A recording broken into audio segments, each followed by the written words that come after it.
Good morning friends, Salim and Rose में खुश आमदीद। कैसे आप सब खैरियत से होंगे और अपनी जो लाइफ है उसको एंजॉय कर रहे होंगे।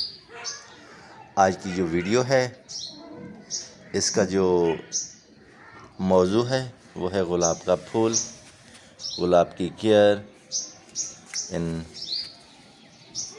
Summer season.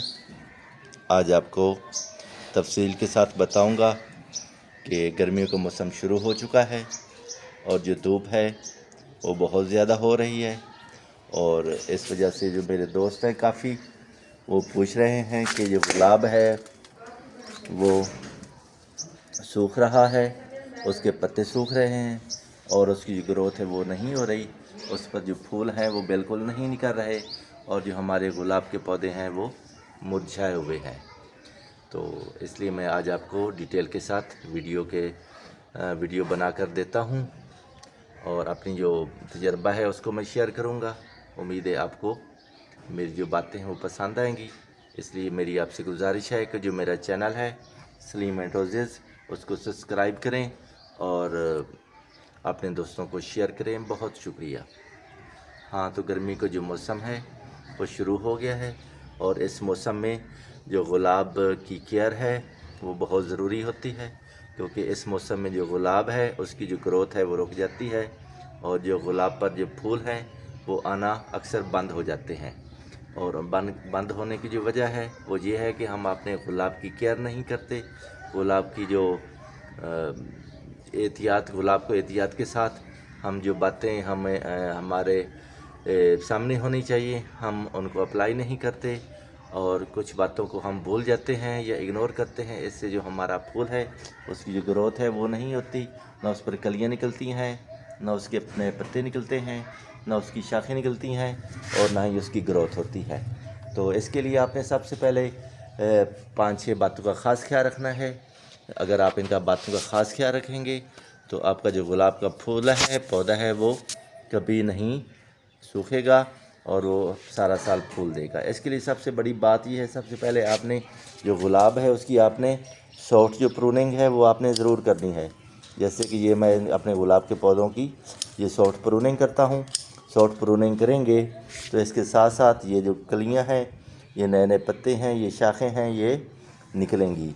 इसके साथ साथ जो बात बहुत ज़रूरी है वो ये है कि आपने जो गुलाब का पौधा है उसकी आपने जो गुडाई है वो आपने ज़रूर करनी है। जैसे कि ये मैंने गुडाई की है, आप इसको 15 दिन के बाद आप इसकी ज़रूर गुडाई करें। तीसरी बात जो बहुत ज़रूरी है वो ये है कि एक तो आपने गुडाई करनी है, गुडाई के साथ आपने जो फ्लावर है गुलाब को उसकी आपने वाटरिंग बहुत करनी है। आपने सुबह शाम वाटरिंग करनी है। अगर आप वाटरिंग नहीं करेंगे तो आपका जो गुलाब का पौधा है वो जैसे ये मुरझा गया है ऐसे आपका पौधा भी मुरझा सकता है। तो इसके लिए आपने वाटरिंग जो है उसका ख़ास ख्याल रखना है और वाटरिंग आपने ज़रूर करनी है। अगर आप वाटरिंग करेंगे तो इससे आपका जो पौधा है वो बिल्कुल तरोताज़ा रहेगा और वो नई नई शाखें और पत्तियाँ निकालेगा। तो वाटरिंग का आपने ख़ास ख्याल रखना है, सुबह शाम आपने वाटरिंग करनी है और वाटरिंग करने के साथ साथ आपने इसके साथ साथ शावरिंग भी करनी है। अगर आप शावरिंग करेंगे तो जो छोटे मोटे इंसेक्ट्स हैं वो ख़ुद ब खुद दूर हो जाएंगे और आपको जो पौधा है वो मुख्तलिफ़ बीमारियों से महफूज रहेगा। तो वाटरिंग का आपने ख़ास ख्याल रखना है। दूसरा, आपने जो प्रूनिंग है वो आपने ज़रूर करनी है।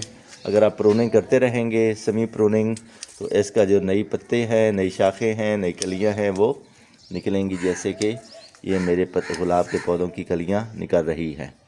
तो इसके साथ साथ आपने जो इसका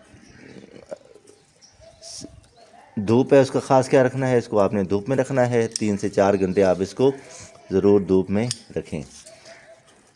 और इसके साथ साथ आपने कोशिश करनी है कि जो भी फर्टिलाइज़र आप इस्तेमाल करें उसको, अगर आप केमिकल फर्टिलाइज़र इस्तेमाल करें तो वो कम मिक़दार में करें, कम मात्रा में करें, क्योंकि अगर आप उसको ज़्यादा इस्तेमाल करेंगे तो इससे आपका जो गुलाब का पौधा है वो सूख सकता है और जो इसके साथ साथ वो डाई बैग का भी शिकार हो सकता है। इसलिए आपने जो फर्टिलाइज़र है वो थोड़ा थोड़ा देना है, हिसाब के, जैसे कि बताया जाए उसके हिसाब से आपने देना। ज़्यादा फर्टिलाइज़र, केमिकल फर्टिलाइज़र इस्तेमाल आपने नहीं करना।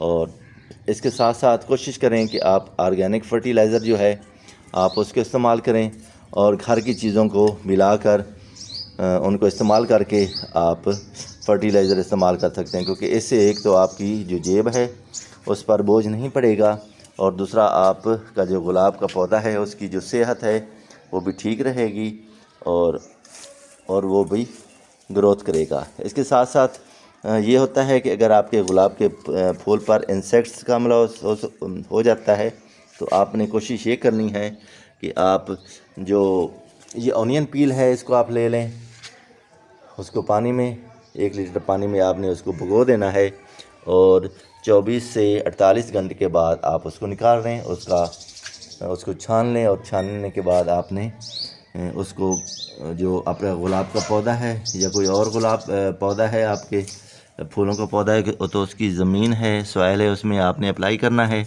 और इसके साथ साथ आपने अपने पौधों पर स्प्रे भी करना है। अगर आप अपने पौधों पर उसका स्प्रे करेंगे तो जो इंसेक्ट्स हैं आप उनसे महफूज रहेंगे, और जो इंसेक्ट्स हैं जो आपके पौधे को नुकसान पहुंचा रहे होते हैं आप उनसे छुटकारा हासिल कर सकते हैं। और इसके साथ साथ जो एक और बात है वो मैं ये कहना चाहता हूँ कि अगर आपका जो गुलाब है उस पर फ्लाई कटर का हमला हो चुका है, तो आपने इसके लिए भी जो ऑनियन पील है अगर आप उसका स्प्रे करेंगे तो इंशाल्लाह जो ये फ्लाई कटर है इससे भी आप छुटकारा पा सकेंगे, और इससे भी आप नुकसान से बच सकेंगे। तो आपने इसका ख़ास ख्याल रखना है।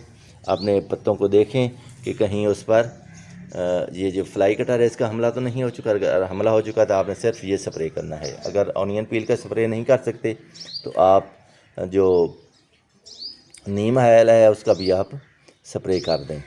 तो ये जो फ्लाई कटर है, ये जो पत्ते होते हैं गुलाब के जो बिल्कुल नरम होते हैं उन पर ही हमला करती है। जिन गुलाब के पौधों के जो पत्ते सख्त होते हैं, जैसे कि इस गुलाब का पत्ता सख्त है तो इस पर ये फ्लाई जो कटर है वो हमला नहीं करती। जैसे कि ये मेरे गुलाब हैं, इन पर हमला उसने नहीं करना होता।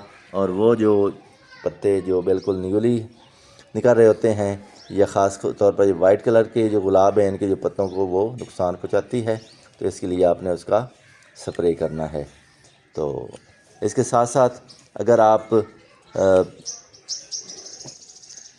बनाना पील का इस्तेमाल करें तो ये भी बहुत अच्छी चीज़ है, क्योंकि जो बहुत ज़्यादा रोज़ ग्रोवर हैं उनके मुताबिक जो बनाना पील है वो कैल्शियम और फास्फोरस का बहुत बड़ा मरकब होती है। तो इसके लिए आपने बनाना पील को भी इस्तेमाल करना है। उसको भी आप पानी में भिगो दें, और भिगोने के बाद आप उसको इस्तेमाल कर सकते हैं। तो वीडियो देखने का शुक्रिया, बहुत नवाजिश। अल्लाह हाफ़िज़।